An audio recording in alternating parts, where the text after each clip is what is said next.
Choja Warriors, another great morning. It is always a blessing to be with you guys. As we continue, as we always do, we strive to live the Choja lifestyle, rising to the challenges of chasing happiness, and we want to create a better self because that's how you create better wealth. So today we're going to talk about just what is that purpose in life? What is the meaning of life? What is your purpose in life? What is it that is driving you towards something? And this is a question that each of us ask. It's something that is a driving force behind most of the actions that we take. And yet there are a variety of answers where we are, some people over here on the left, where they have this idea that the meaning of life has a lot to do with just how much you can accumulate, whether that is stuff or kids or whatever it is, just the idea that you are accumulating, that you are amassing something, that is the meaning of life. That is how you show your significance, your success.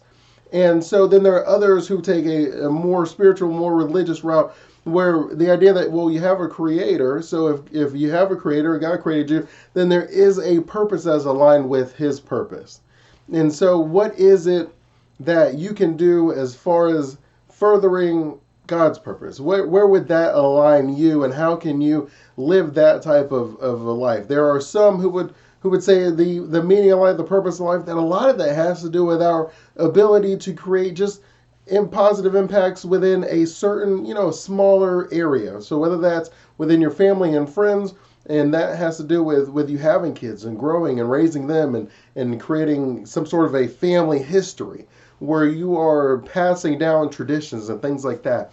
There are others who the purpose of their life and the meaning that it's something that I couldn't even think of, right? Like if you sat me down and had me write down every possible purpose and meaning of life, there's going to be a lot of them, and they're going to vary. And I think it's important to appreciate the fact that it's complex, that it's very layered, that I often refer to it as like spinning plates. And if you're spinning plates, then the only way you win is if none of the plates break. And I think sometimes we get so caught up on one of the plates over here, significance, success, and growth, that we miss out the plate over here, which is contribution, family, and compassion. Right, so you just really have to understand that you have a lot of things that drive meaning into your life. And so I often start by writing them down. That along your way you have a bunch of amazing memories, the different things that have brought a smile to your face when you recount it, things that you're really proud of yourself in the moment, where you exuded confidence, you stood up for what was right, you did something absolutely amazing, maybe even unexpected, and you just want to think of these events. Or maybe there was something that no one even knows about, and you gave and nobody knew who it was, you did it anonymously, and it just felt really good just to see the joy on that person that you helped. And they're going to just be the idea that there's some things that are just so small as just helping someone across the road, writing a thank you note, holding a door for someone, that maybe if you just are living and you do it all the time, that it doesn't really trigger anything for you. But when you're sitting and thinking about some of the things that you have done throughout your life, either intentionally or unintentionally, where you just felt really good about it, and you're going to find that this is basically your map of the overall purpose and the contentment and the joy that you have. And it's very important to, as I said, not to let anyone shame you into the fact that you enjoy some things that they don't enjoy. Because I've definitely dealt with that. I've sat in church, and the preacher was preaching about the idea that that if your purpose of life or your happiness comes from anything other than sharing the gospel, then you're missing the purpose in life, right? And I can appreciate that, the idea of having priorities and understanding the significance of different things, and how some things have a larger impact, we'll say. But it doesn't change the fact that there are little things that we all do that bring value, bring joy and significance and appreciation to each of us. And it's not a bad thing. It's not something that we should be ashamed or we should deter from. Because if what they say is true in that sense, that we should all be just singularly focused, then we would all be preachers. That we would all be ministers. We would all be deacons. But the truth is, the people who give, right, the people who have regular jobs, who have regular incomes, they're the ones who provide the preacher their salary. So if everyone was a preacher, there'd be no one to pay the salary. because all of us would just be working. Right, so I just simply say that there is a vast difference in the way that you implement your strategy from someone else. And because someone else's strategy is slightly different than yours, it doesn't mean theirs is better. It doesn't mean yours is worse. It just means that they did a different strategy, and that's okay. That is fantastic. We're often in this world where we're worried about that bottom like 20%, and we want them to like what we're doing. And that you often find that by the time you get that bottom 20% to accept what it is you're doing, you don't really accept it. Like deep down inside, you have lost that purpose, that passion, that drive that you had, because what you're left with when you strip it all down, what is acceptable to society, there's nothing there. I mean, there's literally nothing there, because often you're going to find that people, when they reject what you're doing, it's not that they don't like what you're doing, it's what it means to them that you're doing it.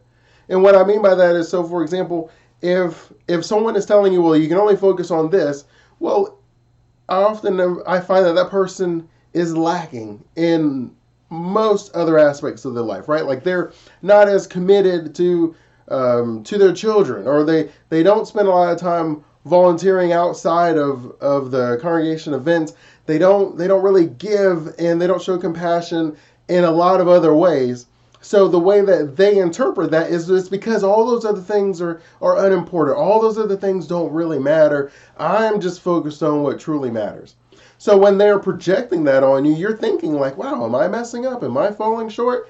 And the answer is no. You're doing much better, but because of that, they have to try to tear down your wall, right? Does that make sense? Right? So you don't want to allow other people to directly impact the passion and the purpose that you have. So what I'm saying is oftentimes you're going to sit here, you're going to make this list, you're going to find out all these things that are absolutely amazing and that bring a smile on your face just to look at the list, and then you're going to go and share it with someone, and you're going to take the first step, and then that person's going to like shoot it down, just flat out. They hate it and they think it's dumb, and then you're like, oh, okay, maybe I was wrong. Maybe I shouldn't do this, right? Like maybe I should revert back and just do what will make that person happy. And as soon as you have that little thought in your mind, what makes that person happy, you've lost your purpose. It's gone. And it took me a while to realize that a lot of the time, that because 7 out of 10 people are not enjoying the life that they have, that when you are trying to strive to be within that smaller percentage, you have to understand that most people are going to say, that sounds crazy. That's unreasonable. That doesn't make sense. Because, again, what is normal? Normal is dreading Mondays and excited about Friday. That's normal. So if you're trying to live a life where you are excited every day of the week, it throws people off. That just doesn't make sense. Not that it's not possible. Not that you can't do it, not that they couldn't do it, but that it just doesn't make sense. Because what makes sense is this life where we settle and everybody's just doing what makes the next person happy. So each environment we go into, we get the feeling what makes that person happy, and then we create that reflection. And then you go to the new environment, and then you reflect that out. And a part of that is that's just kind of what we were trained as kids, right? When you're in an environment where your parents are the ones that feed, clothe, and protect you, transport you, it's just really important that your parents like you, right? Like, I mean, like, let's just call it spade a spade. If your parents aren't happy with you, it's not a fun time to be a kid. So we naturally start acclimating to what makes our parents happy. But the idea of parenthood is they, in return, are actually just trying to help you live a life that you would enjoy. They want to teach you about society, how to work through this chess match, but they also don't want you to lose yourself in the process. So they're not asking of you things that are contradictory to your own improvement. Right, so the idea that, well, I want my kid to read their books, I want them to work on the writing, I want them to work on excelling and to do these, if you're playing a sport, I want them to commit to practicing so that they can be the best that they can be. All of these that they would then reflect and do to make, me happy is completely for their benefit. Right, but when you get into the real world, that is not how most interactions are. They are not asking things of you that are for your benefit. They're asking things of themselves of you that are for their benefit. So you have to take a step back and say, okay, well, if this person wants me to do that because it's in their benefit, What could I do that maybe is in both of our benefits? What could I do that is in my benefit that doesn't negatively impact them, right? It doesn't mean because they don't like it that it's a bad idea. It doesn't mean that it hurts them. Now, what we are saying is if what you want to do actually has a significantly negative impact on someone else, like it is, like i.e. a hate group or different propaganda like that, then that's something that you need to take a step back from. And what I mean by that is not what your inner drumbeat is saying. That is what fear is saying. That is what concern and worry and anxiety is saying. That if we don't fix this, we're going to lose everything.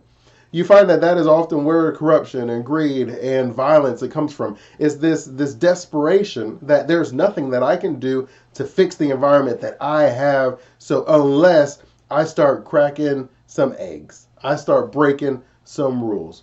And so you don't want to push yourself to that point, because I promise you there is a way to accomplish your goal where you do not feel like you have sold your soul in the process. And as I often say, there is no benefit to gain the whole world if you lose your soul.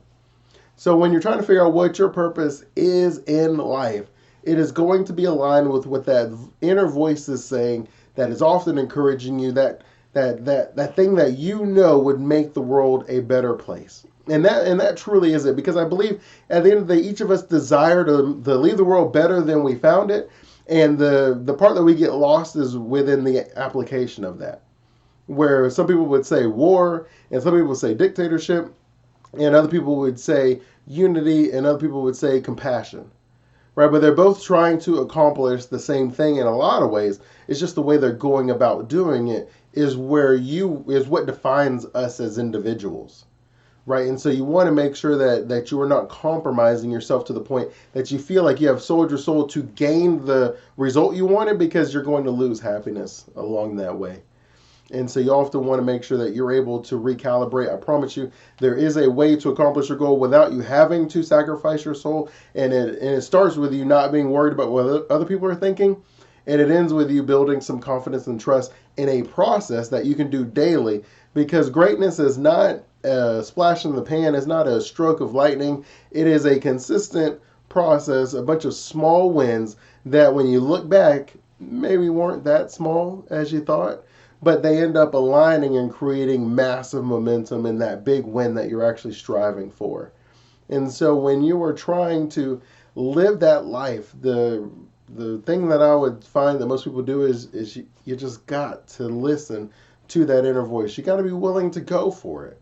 You got to be willing to take some risks. You got to be willing to change your environment, leave your comfort zone. And that does mean that there are going to be some people in your life today that just won't be there tomorrow. And that's a part of the journey. You have the choice of creating a prison where you are surrounded by people that you are not happy to be around because you are pretending to be what they enjoy, or you can be you and allow the chips to fall where they may. And I find that when people are living that purpose, when they are finding that, when they are leaving the world a better place, when they are following that inner drumbeat, they're not listening to the fears and self-doubts, and they're not listening to just other people and their needs, that they end up realizing what is important to them without losing the other plates that you have spinning. Because it is a lot of different plates spinning. And don't allow anyone who's broken some of the other plates and have convinced themselves that that's a part of the process to convince you that that's a part of your process. You don't have to let any of those plates break if it's not something that you want to do.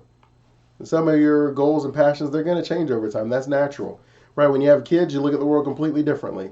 When they're younger versus when they're older, you look at the world completely differently. When you have grandkids, you look at it differently. When you don't have any kids, you look at it differently.